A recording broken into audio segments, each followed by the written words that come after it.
This is Unit 1. The standard is reasoning. Our first word is geometric figure. Figure. We'll often use the word figure and imply that it's geometric.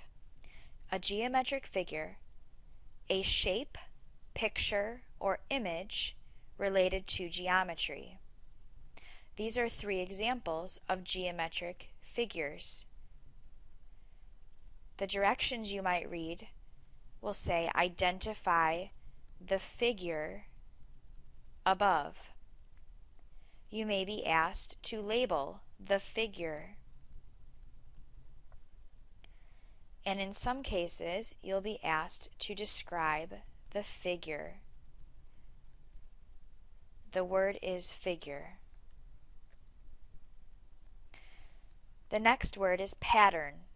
Pattern. A pattern is a repeating design or trait carried from one figure to the next. Each of these are examples of patterns. In this pattern, there are 3 dots creating a triangle. In this figure, there are 6 dots creating the triangle. In this figure, there are 9 dots. 3, 6, 9 creates a pattern. What is the next figure in the pattern? This pattern has 3 different figures: a circle, a hexagon, a star, a circle, a hexagon, and you may be asked to find the next figure in the pattern. Some patterns are made from shapes and colors. Other patterns are made from numbers: 4, 8, 12, 16, 20. These 3 dots here tell you that the pattern goes on forever. The word is pattern. The next word is prediction. A prediction is making a statement in advance about a situation. This is done before knowing the outcome. This picture shows a woman predicting the future. She is looking into her crystal ball and deciding what will come before she knows the future. This picture shows a young boy thinking. He has some ideas. Maybe he is predicting the future. Using what you know about the figure, make a prediction. In the patterns on the previous page, we predicted the next figure. The word is prediction. Consecutive. Consecutive, the next in a sequence or pattern. I chose the picture of these tickets because these numbers are consecutive, one after the next. They come next in the sequence. 1, 3, 5, 7, 9 show consecutive odd numbers. Consecutive. Name 2 consecutive even numbers. These could be 10 and 12, or 24 and 26. They are consecutive even numbers. The word is consecutive. Conjecture. Conjecture. A conjecture is an opinion or conclusion based on incomplete information. That means when you make a conjecture, you do not know everything about the situation. This man has a blindfold on. He doesn't know everything around him. Without knowing all the information, the student made a conjecture. The word is conjecture. Our next word is inductive reasoning. Inductive reasoning. Inductive reasoning is drawing a conclusion from generalizations. When I use the word drawing in this case, I mean making or coming to a conclusion.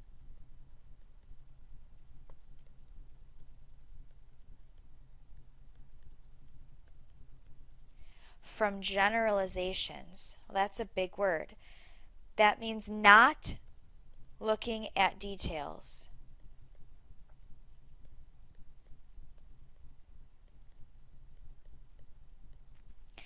Looking at patterns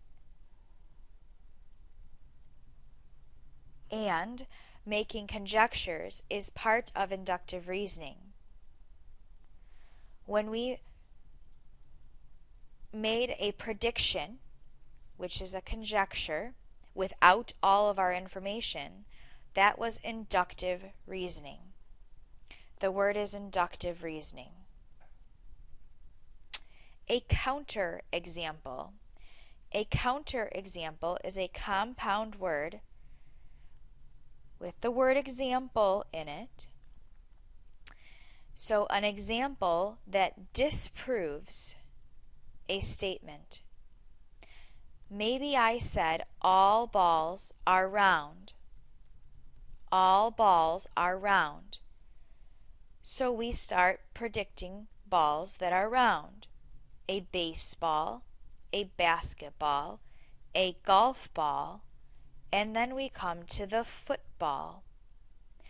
Our football is a counterexample to the statement that all balls are round.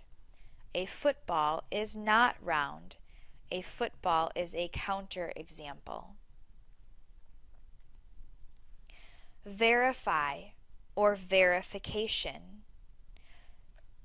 To verify is to prove a statement true with evidence. So we have our detective who's looking for evidence to prove something true.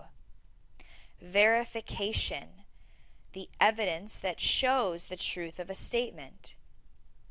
Solve the problem below. Verify your solution. 3x plus 1 equals 16. We will solve this using algebra. Divide by 3 and x equals 5. That was part 1 of our directions. Solve the problem below. Verify your solution. To verify, I must prove it true with evidence. My evidence will be that I will substitute the 5 back in and show verification that it works.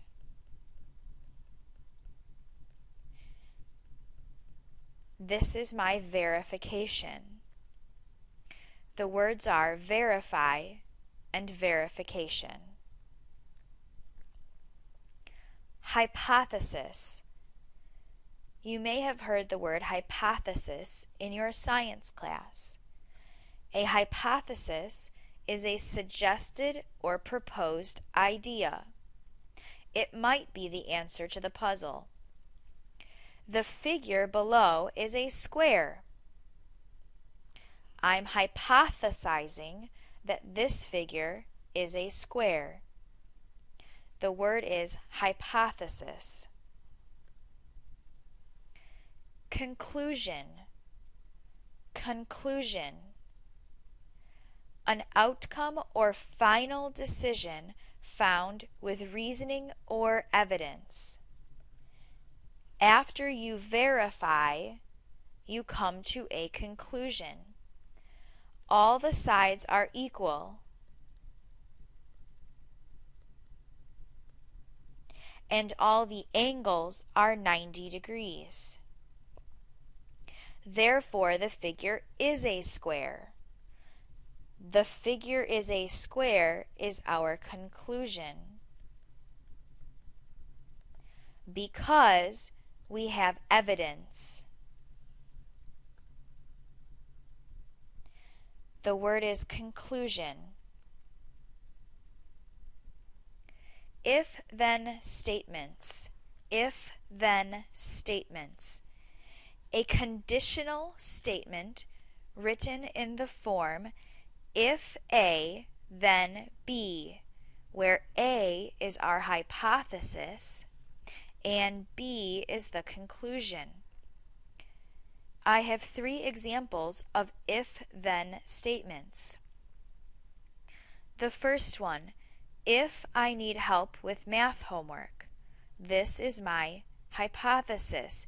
If I need help with math homework, then I go to the Saxon Academic Center. This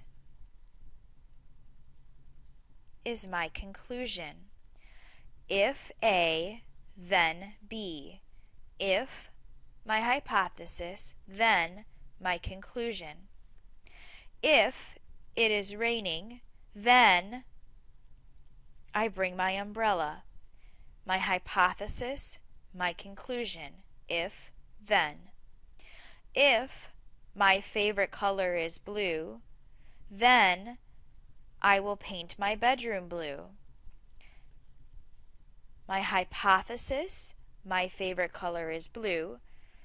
My conclusion, I will paint my bedroom blue. These are if-then statements. Deductive reasoning. Deductive reasoning is reasoning from a general idea to a more specific case. For deductive reasoning, we will use tools. We will have evidence. We will have details. Okay. We will measure. We will prove true statements. This is called deductive reasoning. Properties. Properties are traits that belong to a figure or idea. Traits that belong to a figure or idea. Each of the shapes or figures, triangle, circle, square, all have different properties. A triangle has 3 sides. This is an example of a property of a triangle. A circle has no sides. A square has 4 sides. These are properties of the shapes. Law of detachment. The law of detachment. If the if-then is true and the hypothesis is independently true, then the conclusion is independently true. This is not an easy one to understand. The law of detachment. All of these go together. If it is sunny, then I wear sunglasses. If this is true and the hypothesis is true, it is sunny, I look outside,